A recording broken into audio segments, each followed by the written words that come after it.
I've had this amp forever. I love it. Got its little brother too, this guy. These are both Worthmores, both of these. This is the 2-pill version. This is got 2290s in it. This is the 4-pill version with 2879s in it. They claim this runs on all bands. We're going to test it. We're going to look at it thoroughly, and I want to see it working. Because I've never run this amp. It came here new. I bought this a billion years ago, and I've held on to it forever and ever and ever and ever and ever. And it has taken up space, and I recently scored on a completely mint all-band 8-transistor Metron with 8 Toshibas in it. So I don't have any need for this, even though, I mean, for the mobile HF guy, this is like the unicorn horn of finds. This is right up there with, like, well, the Metron itself and the, you know, the SS750. The only difference between this is it's got one switch. This is for 160, 80, 40, 20, and we're going to try it on all those bands, by the way. And then this is 15 and aux. Now, y'all have to understand, this is not a type accepted piece of equipment. So where you choose to decide to use or operate this thing falls solely on your shoulders. To my CB brethren that are out there, yes, this is a 4-transistor amp. No, this cannot nor will it ever do 1,000 watts.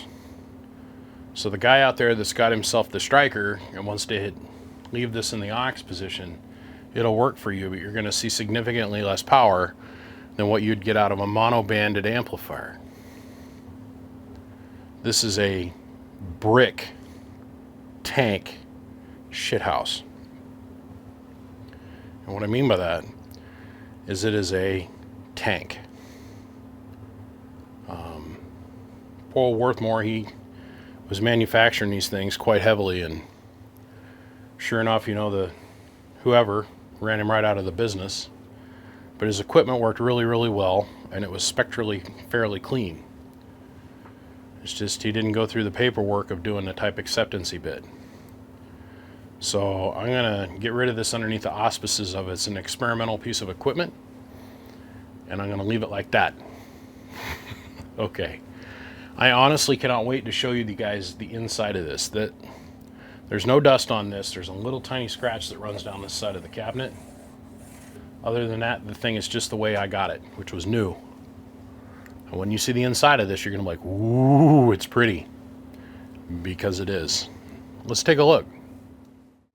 Let's drink all this in for a minute. Like I said, I got this new, and you can tell it's spotless on the inside. I've seen several of these come through here over the years, and what happens is a CB guy gets them, and he goes and he runs it, and he's not happy with the 600 watts that it makes. So then they'll take it to the down the street repair shop mechanic guy, amp guy, who says, oh, if it's got 4 Toshibas in it, I can get 1,000 out of it. And they don't understand what they're doing. They'll go in here and they cut this thing up quite heavily, and they'll try to monoband it. And the first thing everybody does is they'll bypass this input attenuator network.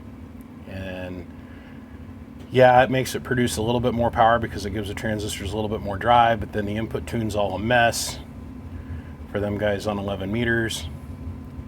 And it never turns out well. It never turns out well. They end up taking something that works really well everywhere, trying to make it work above and beyond on one frequency, and then eliminate all the other flexibilities to it. Never turns out well. Never turns out well. I've never had my fingers in this. I don't think I've ever taken the tin off this thing, except when I first got it here and looked at it really quickly. When I first got it, I shot it with clear, and that's the reason that the board isn't all effed off. And there's no corrosion or anything on any of the components. Our input resistor here, our balancing resistor, is in perfect condition. And our 5-watt, pardon me, our 5-watt balance resistor on the output circuit is mint. These are legit, real deal, old school Toshibas. There's 4 of them, matched a lot. And this is the way they used to build them.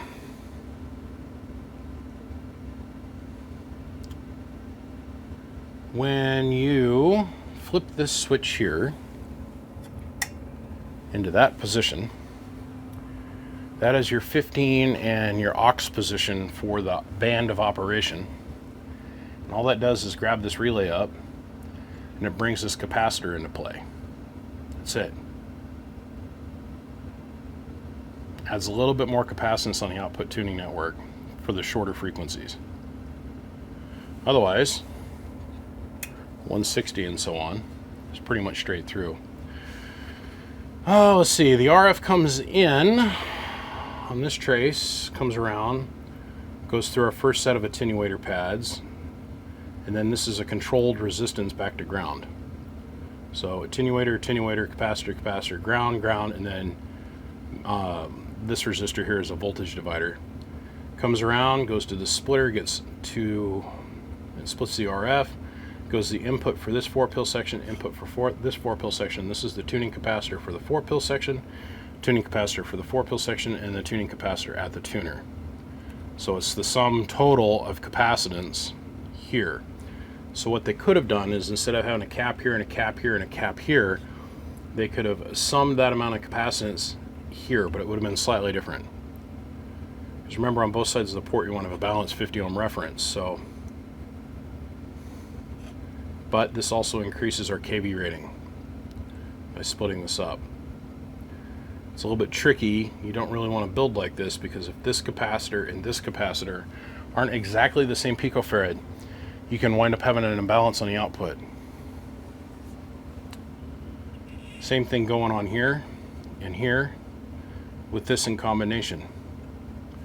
With this relay in the up position, there's no sum total capacitance on the output tune. None. This is our bias circuit for sideband here, and this is how it ties into the inputs through here and through this trace. This is a brilliant, brilliant setup. It's clean, it's simplistic, it worked with a very nice etched board, and I know guys that have got this amp, the same exact amp, and they've had it in their mobile for 20 years. Never had a problem with it. They put 100 watts in it, and they're perfectly happy with how it operates, and it's almost a zero tune box. Literally just go. But then when you get to 15 in that aux position, which would be 10 meters, you got to flip that switch. The only thing I wish this had that it doesn't have would be an RCA connection on the back for a manual key setup. That way that when you pull the mic on your ICOM or your Kenwood or your Yaku or whatever, Yaesu, it automatically latch the relays down for sideband operation. So, but I'm going to sell this mint as is. Virgin, virgin, virgin. I'm going to put the tin back on it here. We're going to hook it up, and we're going to use the ICOM 7300 to run it. Before we proceed one step further on this, I want to make it very clear, and I'm going to say this up front, make it stupid clear, that this has no output filtering on it. None whatsoever. So if you intend to use this in some kind of amateur mode operation, I would strongly suggest either one, you purchase an output filtering board. At the least, I would use a low pass filter. But I'd strongly suggest that you go and get yourself a notch filter to operate this thing with, that works in turn with the band that you're operating on. Okay? All right. Let's go look at this. This is a 1,000 watt slug and peak here. This guy. It's 1,000 in average and a 5 watt slug in reverse. We're going to be operating at 14 volts, and I'm going to show the frequency that we're operating on. Right now we're at about 160 something. We're right at the top end of that. Okay, so let me show you drive on just the ICOM by itself at Hello, 1, 2, 1, 2, 1, 2. Put about 80 watts in it. We'll turn the amp on. Make sure we got our switch in the up position, which is 160 through 20. Hello, 1, 2, 1, 2, 1, 2, 1, 2, 1, 2. So we're seeing over 1,000 peak. Hello, 1, 2. And about 800 or so on the average meter on 160. So let's go find our radio again. I'm going to try and shoot this in one smooth fluid shot. Okay. So now we're going to drop on down to 80 meters here. Let's go back down to our watt meter. Hello, 1, 2. Same 80 watts worth of power. Go ahead and we'll turn on the Worthmore. Hello, 1, 2, 1, 2, 1, 2. Seeing about 800 watts. Hello, 1, 2, 1, 2. About 109 watts worth of load. And remember, that's with that huge attenuator in there. Hello, 1, 2, 1, 2, 1, 2. And that's also represented here. Look at the front side of the ICOM. I'm looking at the SWR function. Hello, 1, 2, 1, 2, 1, 2. We're looking right here. Hello, 1, 2, 1, 2, 1, 2, 1, 2. You notice when I first fire down and modulate, there's that jump in SWR. That's where a manual key circuit would come in handy. Hello, 1, 2, 1, 2, 1, 2. Because for a hot minute, until you put some carrier into it and the relays move, for a hot nanosecond, there's no place for the RF to go. All right, jump on up here a little bit. Amplifier off.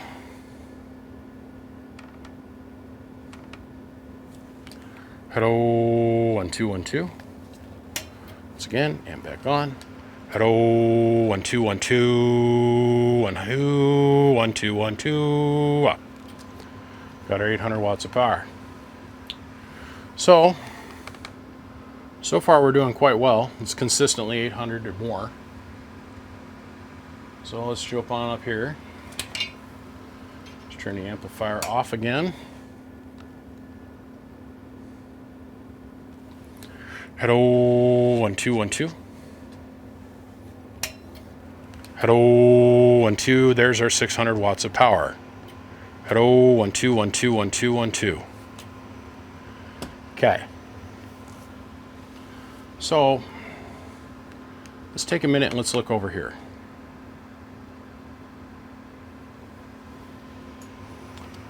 Let's turn the amplifier off. Hello, 1, 2, 1, 2, 1, 2, 1, 2.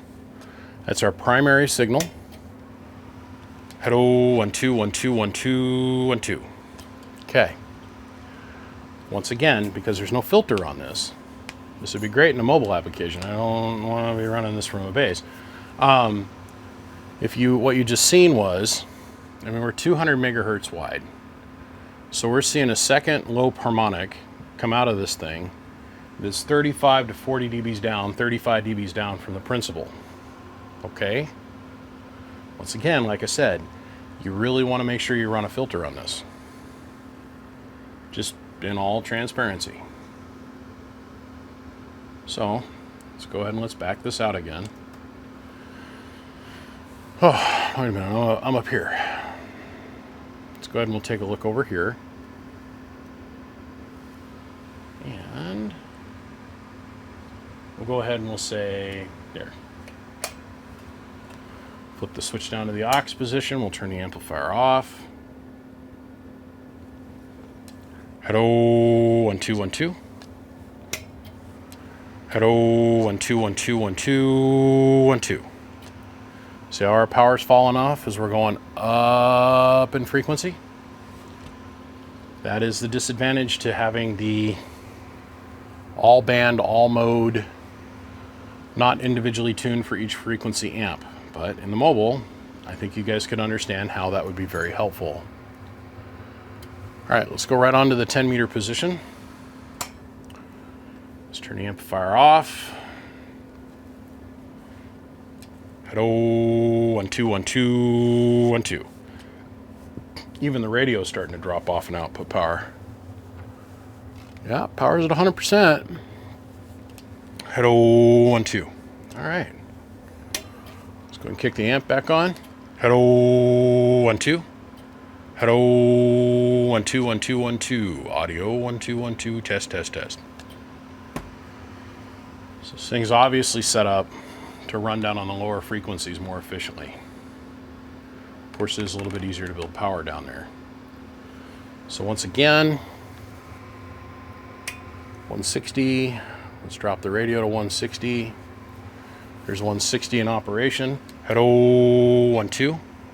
Hello, 1, 2, 1, 2. 160. There's 80 meters. Hello, 1, 2, 1, 2. Here's 40. Hello, 1, 2, 1, 2, 1, 2. Runs really consistently between 80 and 40, really steady. And we'll come on up. We'll go to 20. Hello, 1, 2, 1, 2 audio, 1, 2, 1, 2. Down to the aux position. And we're going to go to 15 meters. Hello, 1, 2, 1, 2, 1, 2, 1, 2. And then we're going to go on up to 10 meters. Hello, 1, 2, 1, 2.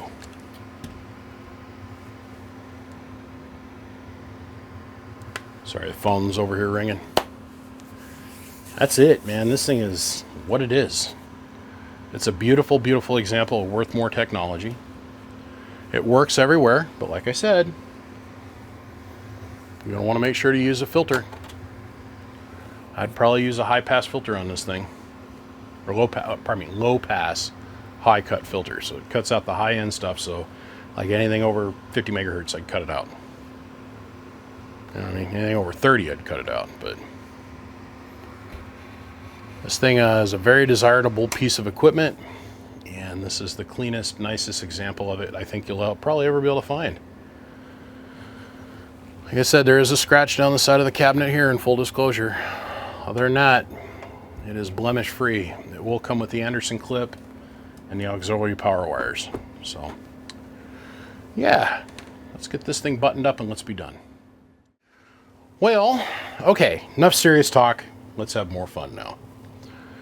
This Worthmore, like I said, I purchased it from him just before they shut him down and he had to go do other things. But me and my buddy, Mr. Black, we got this together back when. I ended up buying this from him 4 or 5 years ago now. And it's just been sitting here on the shelf with dust settling on it. And I want to sell this to somebody that's going to like play with it, have fun with it, hook it up, enjoy it, do something with it other than it just sit here. You know what I mean? I personally feel that amplifiers should be used. They don't need to be put on the shelf as trophy queens. They should be out there being used. So, I'd like $850 for this plus the ride. Honestly. It's a screaming deal taking into account it's got $1,000 worth of transistors in it. And it's pristine. So you guys know how this works. The first one to me that calls this number or shoots me a text, this one can be yours. And we'll get it to you by Christmas. Gentlemen, my name is BBI. I want to say thank you. If you've ever learned anything from me, I've ever helped you in any way, you might want to think about dropping in and seeing the old Patreon channel here and coming and following along. Remember, those guys are going to get exclusive content, exclusive pictures. Right now we're setting up Patreon patches that I'm going to sell to everybody or give to everybody. Membership has its perks. They're going to get to see this video 2 full days before you guys on YouTube get to see it. And I want to reiterate once again, the YouTube channel is not going anywhere. I am not going to stop putting videos up there. Everything that I do here in full transparency goes directly onto that channel. So, and I'm here for you guys to watch. Thank you, gentlemen, from the bottom of my heart. I appreciate every single one of you guys. Man, I gotta make some room over here. It's getting a little crowded.